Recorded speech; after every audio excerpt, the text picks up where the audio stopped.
ഈശോ മിശിഹായ്ക്ക് സ്തുതിയായിരിക്കട്ടെ. പ്രിയ സഹോദര സഹോദരി, നല്ലൊരു ദിവസം നിനക്ക് ഞാൻ നേരുകയാണ്. ഈശോ നിന്നെ സമർത്ഥമായിട്ട് അനുഗ്രഹിക്കട്ടെ. ഈശോ അന്ത്യകാലത്തെക്കുറിച്ച് പറയുമ്പോൾ ഒരുപടി സഹനങ്ങളുണ്ടാവുമെന്ന് പറയുന്നു.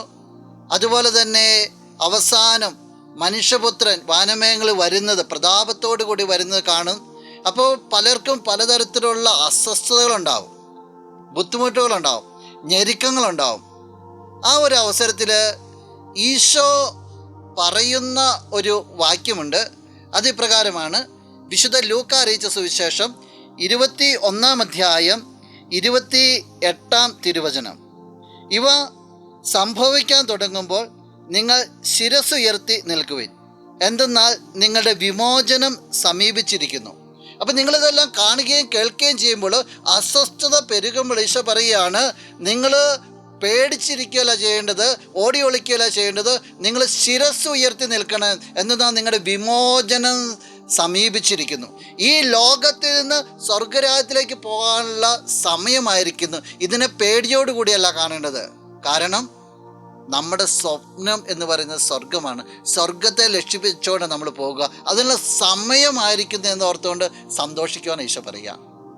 പ്രിയ സഹോദര സഹോദരി, ആർക്കാ ഇങ്ങനെയൊക്കെ സന്തോഷിക്കുവാനായിട്ട് സാധിക്കുക? ആർക്കാ ഇങ്ങനെയൊക്കെ ശിരസ്സ് ഉയർത്തുവാനായിട്ട് സാധിക്കുക? അത് ജീവിതത്തിൽ ഇവനോട് ഒട്ടിച്ചേർന്നിരിക്കുന്നവർക്ക് മാത്രമാണ്. ക്രിസ്തുവിനനുസരിച്ച് ജീവിതത്തെ പടുതുയർത്തുന്നവർക്ക് മാത്രമാണ്. നീ നിൻ്റെ ജീവിതത്തിലേക്ക് ഒന്ന് തിരിഞ്ഞു നോക്കണം. ഈ പ്രഭാതത്തിൽ എൻ്റെ ജീവിതം ഈശോയുടെ ജീവിതവുമായിട്ട് എത്രമാത്രം ചേർന്ന് നിൽക്കുന്നു. ഒരു നിമിഷം നമുക്കൊന്ന് കണ്ണുകളടച്ച് കരങ്ങളെ ഒന്ന് കൂപ്പാം. നല്ലവനായ കർത്താവേ, എന്നെ കേൾക്കുന്ന ഈ വ്യക്തിയെ പ്രത്യേകമായിട്ട് സമർപ്പിക്കുകയാണ്. ജീവിതത്തിൽ പ്രതിസന്ധികൾ ഉണ്ടാകുമ്പോൾ, വലിയ വലിയ സംഘർഷങ്ങൾ ഉണ്ടാകുമ്പോൾ, അസ്വസ്ഥതകൾ ഉണ്ടാകുമ്പോൾ, പല കാര്യങ്ങളെക്കുറിച്ച് പേടികളൊക്കെ കടന്നു വരുമ്പോൾ, ഈശോയെ നിന്നോട് ഒട്ടിച്ചേർന്നിരിക്കുന്നതിൽ സന്തോഷിക്കുവാനായിട്ട്, നിന്നോട് ഒട്ടിച്ചേർന്ന് മുന്നോട്ട് പോകുമ്പോൾ ഒന്നിനും എന്നെ കുലുക്കുവാൻ സാധിക്കില്ല എന്നുള്ള ബോധ്യത്തിൽ മുന്നോട്ട് പോകാനായിട്ട് ഈ വ്യക്തിയെ നീ അനുഗ്രഹിക്കണമേ. ഇന്നത്തെ ദിവസം അനുഗ്രഹിക്കപ്പെട്ടു എന്ന് പ്രാർത്ഥിക്കുന്നു. സകലവിധ നന്മകൾ കൊണ്ട് ഈ വ്യക്തി നിറയുവാനായിട്ട് നിന്റെ നാമത്തിൽ ഇടവരട്ടെ, ഇപ്പോഴും എപ്പോഴും എന്നേക്കും. ആമേൻ.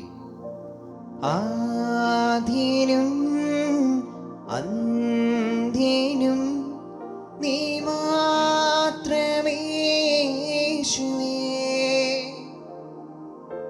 സ്തുതികൾക്കും പുകഴ്ചയ്ക്കും യോഗ്യനേ യേശുവേ. ആരാധന